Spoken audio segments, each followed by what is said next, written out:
अस्सलाम वालेकुम व्यूअर्स, मैं हूं आपका होस्ट अब्दुर्रहमान और आज डिस्कस करेंगे पाकिस्तान का मुसलसल घटता हुआ तजारती खसारा।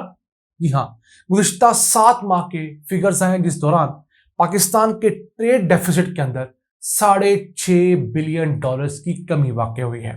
स्टेट बैंक ऑफ पाकिस्तान के लेटेस्ट फिगर के मुताबिक जुलाई सन 2023 से जनवरी सन 2024 के दौरान पाकिस्तान ने 13 अरब 10 करोड़ डॉलर्स का तजारती खसारा किया, जो कि इससे एक साल पहले के 7 माह के दौरान यानी कि जुलाई सन 2022 से जनवरी सन 2023 तक $19.5 अरब था।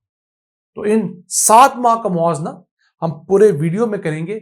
इस दौरान अब तक जो पाकिस्तान का लॉस कम हुआ है वो $6.4 बिलियन है, जो कि 33% बनता है, जो हमारे इस वक्त के फॉरेन एक्सचेंज का 78% बनता है।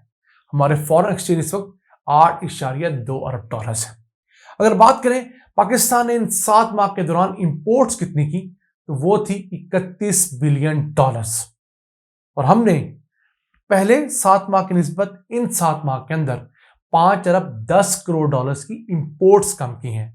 14% की हमारी इंपोर्ट्स कम हुई हैं। अगर एक्सपोर्ट्स का जिक्र करें तो हम लोगों ने 7 माह में 17 अरब 80 करोड़ डॉलर्स की मुख्तलिफ अशिया एक्सपोर्ट की हैं और 8% की हमारी एक्सपोर्ट्स में इंक्रीज रिकॉर्ड की गई है। 1 अरब 30 करोड़ डॉलर्स हमारी एक्सपोर्ट्स बेहतर हुई हैं। इस सबब पाकिस्तान का तजारती खसारा इतना कम हुआ है। अब हुकूमत की ख्वाहिश है कि इस पूरे फाइनेंशियल ईयर के अंदर हमारा जो तजारती खसारा है उसे किसी तरीके से हम लोग 25 अरब डॉलर्स की जो लेवल है उससे कम रखें, जिसके बाद हम रेमिटेंसेस के जरिए इस खसारे को पूरा कर सकेंगे। मिसाल के तौर पर अगर 12 माह के दौरान पाकिस्तान का तजारती खसारा 25-26 अरब डॉलर रहता है, यानी एक्सपोर्ट्स और इंपोर्ट्स का फर्क 25 अरब डॉलर रहता है, तो वो हमारी रेमिटेंसेस से पूरा हो जाएगा। हमें इस साल 26-27 अरब डॉलर्स की रेमिटेंसेस एक्सपेक्टेड है ओवरसीज पाकिस्तानी की जानब से। तो हम ये वाला मामला यहां क्लियर कर देंगे, लेकिन ये मसला यहां हल नहीं होगा। इसके अलावा पाकिस्तान ने इस साल 25 अरब डॉलर्स कर्जों का और सूद का वापस करना है। उसके लिए हमें फिर पापड़ बेलने पड़ेंगे। हमारे 2 बहुत बड़े मसाइल थे डॉलर्स के मैदान में। एक मसला यह था कि हम दुनिया भर से इंपोर्ट्स ज्यादा करते हैं, एक्सपोर्ट्स कम करते हैं। तो ज्यादा इंपोर्ट्स को कवर करने के लिए हमारे पास डॉलर्स नहीं होते। हम उन इंपोर्ट्स के लिए पहले कर्जा लेते हैं और फिर उन कर्जों की किस्तें अदा करने के लिए फिर कर्जा लेते हैं। तो एक अच्छी बात देखने में जरूर आ रही है कि हम अगर इंपोर्ट्स कम करेंगे तो इंपोर्ट्स की वजह से होने वाला खसारा कम होगा। तो हमें इस मद में मजीद कर्जा नहीं लेना पड़ेगा, बल्कि सिर्फ पुराने कर्जों की अदायगी और उनके सूद की अदायगी के लिए हमें कर्जा लेते रहना होगा। और यह काम अगले हमें कई साल करना पड़ेगा, क्योंकि फिलहाल हमारी एक्सपोर्ट्स इस कदर तेजी से नहीं बढ़ रही कि वो ना सिर्फ हमारी इंपोर्ट्स को पूरा करें बल्कि हमारे कर्जे भी उतारे। अगले 3 साल में पाकिस्तान ने तकरीबन 75 अरब डॉलर्स दुनिया का कर्जा और सूद अदा करना है, और वो हमारे गले की बाकायदा हड्डी बना हुआ है। इसकी ताज़ा मिसाल तो मैं आपको चाइना की देता हूं। चाइना से हमने जुलाई 2018 के दौरान जब निगरान हुकूमत थी उस वक्त 2 अरब डॉलर्स का कर्जा लिया था 7.1% शरह सूद के ऊपर, जो कि डॉलर टर्म में बहुत हाई होती है। 2 अरब डॉलर का वो कर्जा 1 साल के लिए था, हम लोगों ने अदा नहीं किया। फिर हम उसे रोल ओवर करवाते रहे, और मजे की बात यह है कि मौजूदा जो निगरान हुकूमत है उसने एक मरतबा फिर चाइना को रिक्वेस्ट की है कि हम आपका ये कर्जा अदा नहीं कर पाएंगे जो हमने 1 साल के लिए दिया, तो आप इसे मजीद 1 साल और रोल ओवर कर दें 2 अरब डॉलर। हम लोग इसके ऊपर सूद आपको बाकायदगी से अदा करते रहेंगे। इसी तरह हमें कर्जा दिया था यूएई ने 1 अरब डॉलर, वो हम अदा नहीं कर पाए। 4-5 साल हो गए। 6.5% पे लिया जाने वाला वो कर्जा हम हर साल रोल ओवर करवा रहे। लेटेस्ट यूएई ने हमें पिछले महीने वो 1 अरब डॉलर रोल ओवर कर भी दिया है, यानी कि 1 साल के लिए मौखर किया है। अब हम अगले साल जनवरी 2025 में $1 अरब देने के पाबंद हैं। इस दौरान हम उन्हें सूद वाली रकम अदा करेंगे।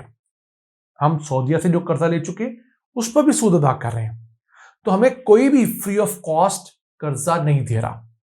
हमारा आर्गुमेंट हमेशा ये रहा है कि जिन लोगों ने मोटरवेज बनाई, बड़ी बड़ी हाईवेज बनाई, बड़ी बड़ी मेट्रो बसेस बनाई, एक तरफ वो अच्छे प्रोडक्ट्स थे, लेकिन बदकिस्मती से ये प्रोडक्ट्स पैसे कमा कर नहीं देते, पैसे लगाते जरूर हैं।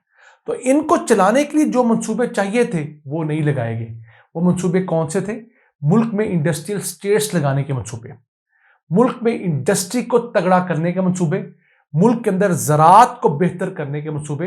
एक किसान 1 एकड़ से 33 मन गंदम लेने की बजाय 50 मन एवरेज ले, 60 मन की एवरेज ले। पूरे पाकिस्तान की नेशनल एवरेज 50-60 मन होनी चाहिए गंदम की, जो इस साल सिर्फ 33 मन थी। जब तक इन मंसूबों को फंड नहीं किया जाएगा, इन बड़ी बड़ी lavish motorways, highways, power plants का हमें कोई फायदा नहीं होगा। इस वक्त पाकिस्तान के पास जरूरत से 3 गुना ज्यादा सलाहियत के बिजली घर है। बदकिस्मती से उनसे पैदा होने वाली बिजली हमारा गरीब तो क्या, मिडिल क्लास तबका भी अब अफोर्ड नहीं करता, अपर मिडिल क्लास भी अफोर्ड नहीं करता। एलीट की बात तो अब छोड़ दें। तो इन हालात में ये जो प्रोडक्ट्स थे ये सफेद हाथी बन चुके हैं, जिनके लिए हमने बड़े बड़े महंगे कर्जे लिए थे। अब उन्हीं प्रोडक्ट्स को हम गिरवी रखवाते हैं, मजीद कर्जा लेते हैं और फिर उनका सूद अदा करते करते हमारी चीखें निकलती जा रही हैं। अब इस साल के अंदर हुकूमत की कोशिश ये है कि हमारा इंपोर्ट बिल कम करके सिर्फ $55 बिलियन तक ले आया जाए। $55 बिलियन अगर हमारा इंपोर्ट बिल होगा तो हम एक्सपोर्ट्स किस तरीके से $30 अरब करने की ख्वाहिश रखते हैं। अगर हमारी एक्सपोर्ट्स $30 अरब हो भी जाती हैं, हम दुआ गो हैं, तो फिर भी $25 अरब का एक बहुत बड़ा चंक ऐसा है जो कि हमने पूरा करना है रेमिटेंसेस से। फिर जो कर्जों का $25 अरब के अलावा है वो हमने अलहदा से अदा करना है। अब एक और चीज़ है, पाकिस्तान ने अपना तजारती खसारा जो कम किया है उसका मेजर पोर्शन ये है कि हमने इंपोर्ट्स पर बहुत सख्त पाबंदियां लगा दी हैं। उसका एक फायदा जरूर हो रहा है कि लग्जरी आइटम्स कम इंपोर्ट हो रही है, लेकिन एक नुकसान ये है कि ऐसी टेक्सटाइल एक्सपोर्ट्स जो कि पहले खाम माल इंपोर्ट करके उसे वैल्यू ऐड करके होती थी, उन एक्सपोर्ट्स में भी कमी आती हुई है। मैं मिसाल देना चाहता हूं, हमेशा देता हूं, टेक्सटाइल सेक्टर में आला क्वालिटी की कॉटन हम दुनिया भर से इंपोर्ट करते हैं, क्योंकि पाकिस्तान में आला क्वालिटी की कॉटन बदकिस्मती से बहुत कम होती है। अब उस आला क्वालिटी की कॉटन को अगर हम इंपोर्ट नहीं करने देंगे तो उससे जो आला क्वालिटी का गारमेंट बनेगा वो भी हम एक्सपोर्ट नहीं कर पाएंगे। मैं मिसाल देता हूं आपको बांग्लादेश की। बांग्लादेश ने सन 2022 के फाइनेंशियल ईयर के अंदर $16 अरब की कॉटन और रेडीमेड में इस्तेमाल होने वाली मुख्तलिफ अशिया जो है वो इंपोर्ट की। इसमें सिंथेटिक फाइबर भी था, इसके अंदर एसेसरीज थी, मशीनरी थी, कॉटन थी, तमाम चीजें थी। तो $16 अरब की इसने चीजें इंपोर्ट की, उससे इसने $47 अरब का गारमेंट बनाकर एक्सपोर्ट किया। तो नेट प्रॉफिट कितना हुआ? $31 बिलियन का। यानी जितने की इन्होंने इंपोर्ट्स की उससे 3 गुना ज्यादा रकम एक्सपोर्ट की मद में कमाई। तो $1 अगर उन्होंने इंपोर्ट पे लगाए तो $3 एक्सपोर्ट में उन्होंने कमा लिए। अब हमारा हार क्या है कि हम लोग जब इंपोर्ट ही नहीं करेंगे, हमारे पास अगर इंपोर्ट के लिए $1 नहीं होगा तो हम $3 एक्सपोर्ट करके कैसे कमाएंगे? अगर हम इंपोर्ट स्टेज पर $1 बिलियन की खाम माल की अशिया रोकेंगे तो एक्सपोर्ट से हम $3 बिलियन नहीं कमा पाएंगे। वो $3 बिलियन हमारा ये $1 बिलियन निकाल देंगे, उसका खर्चा निकाल देंगे, $2 बिलियन हमें फिर बच जाएगा। मैं मिसाल दे रहा हूं। इसी तरह अगर हम $5 बिलियन की चीजें इंपोर्ट नहीं करेंगे तो हम $15 बिलियन की चीजें बनाकर एक्सपोर्ट नहीं कर पाएंगे, और वो $15 बिलियन इन $5 बिलियन का खर्चा उठा लेंगे, $10 बिलियन हमें फिर नेट प्रॉफिट होगा।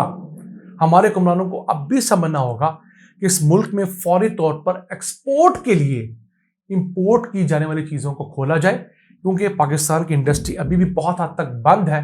तो जब हम इस सिलसिले को खोलेंगे तो पाकिस्तान के एक्सपोर्ट तेजी से बढ़ेंगी, और फिलहाल हमारा जो तजारती खसारा इंपोर्ट्स पर बैन की वजह से कम हुआ है वो एक्सपोर्ट बढ़ने की वजह से मजीद कम होगा, और हम अपने ऊपर वाजिबुल अदा बहुत सारा कर्ज और सूद अपनी जेब से देने के काबिल होंगे। आज के लिए इतना ही। अपने मेजबान अब्दुर्रहमान को इजाजत दीजिए। अल्लाह ने के बाद।